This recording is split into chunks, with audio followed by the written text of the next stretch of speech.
We want to welcome and thank you for joining us here today. My name is Jamie Sobalski. I'm presenting the Fundamentals of Application Writing on behalf of the Renfrew County Community Futures Development Corporation and Northumberland Community Futures Development Corporation with support from FedDev Ontario. So what brings us here today?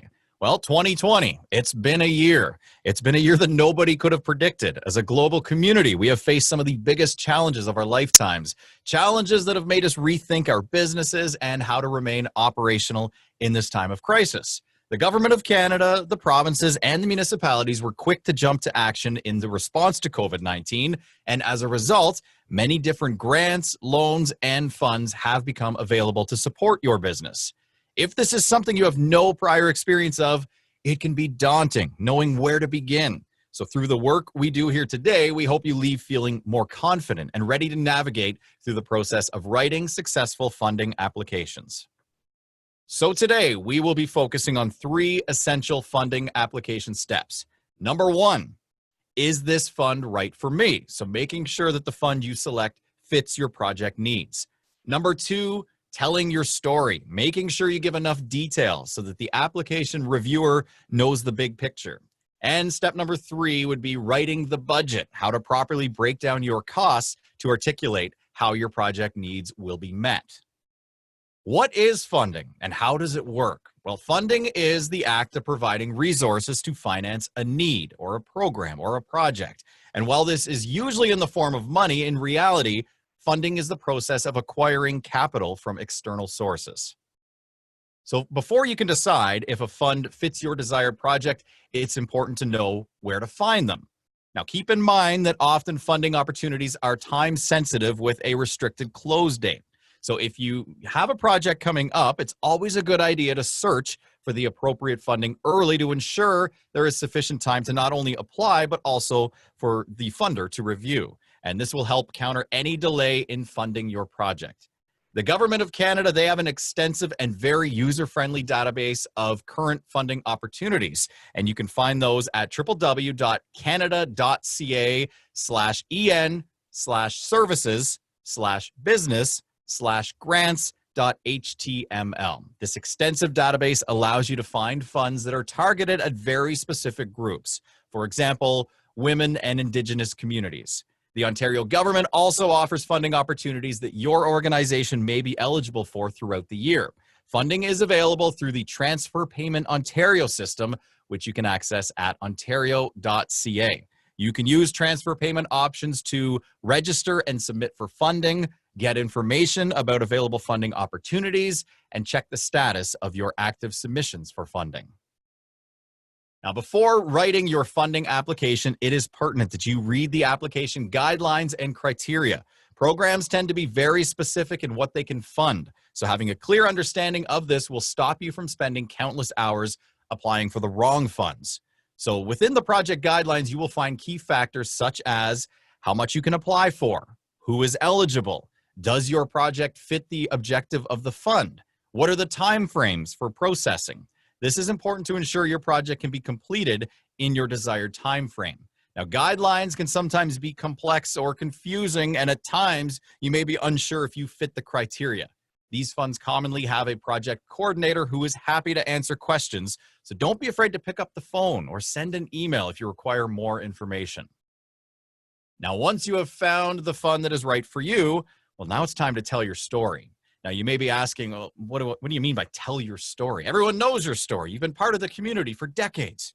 But just remember, the reviewer may not be from your region, so may be unfamiliar with your business and its successes and its stories. This is why telling your story is so important. It can be difficult to talk about yourself or toot your own horn, pat yourself on the back. Now is the time to do it. Now is the time to show off your story.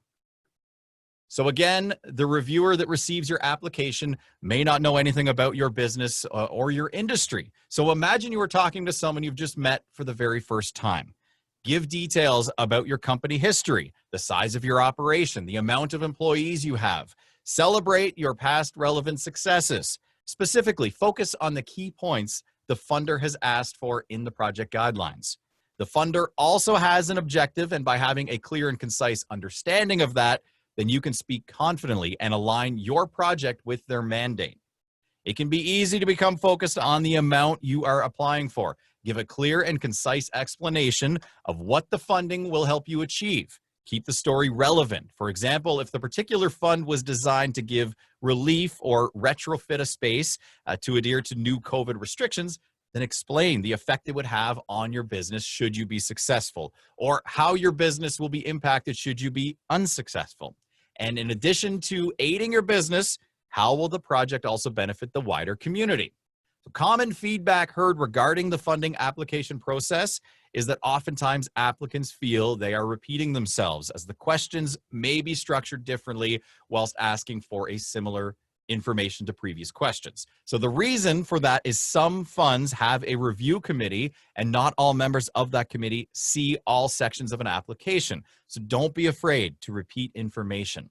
Then once completed, it is often a good idea to have someone impartial read your application, comparing your answers back to the guidelines to see if it makes sense to them and if they understand your story. And if it makes sense to them, then chances are it will translate to the independent reviewer. That brings us to our final topic for today, writing the budget. So when it comes to writing your budget for the project, you have to use real numbers. It's critical you base your budgeted expenses on the true costs of your project. If a particular fund has a maximum threshold of $10,000, for example, don't just apply for the maximum amount. Use realistic calculations and numbers. Reviewers will appreciate the legwork. And when it comes to other costs, like materials, supplies, for instance, you'll need to do your research and find these on your own. Now, a few good places to do this are stores. If your project is around building a specific item, such as a new workspace, then check with local retailers. Give real examples of costs. We live in a world where we have access to almost everything at our fingertips, including comparative prices found online. Don't forget to factor in shipping and possible import fees as well. Perhaps your store or place of business needs to be retrofitted to accommodate COVID-19 safety measures. By getting a quote for what you need, especially when it's a specialty project or service, this takes the guesswork out of how much it'll cost for not only you, but also the funder. And of course, when filling out the budget, be sure to consult the guidelines on what costs are eligible and ineligible, so all expenses are noted in the correct format. Now, keep in mind when putting together your budget, there are 4 key factors you need to be aware of. First, it is rare, but not unknown, to find funding that covers 100% of your project expenses. For example, most grants will cover 50% of the eligible expenses, so be sure to consult the guidelines when putting together your expected budget, and note where the other cash contributions will come from. Not all project expenses will be eligible for reimbursement. However, if your project consists of an ineligible cost, be sure to include them in your budget with a note that they are ineligible. These expenses are considered leverage dollars, and funders like to see your additional investment in your project.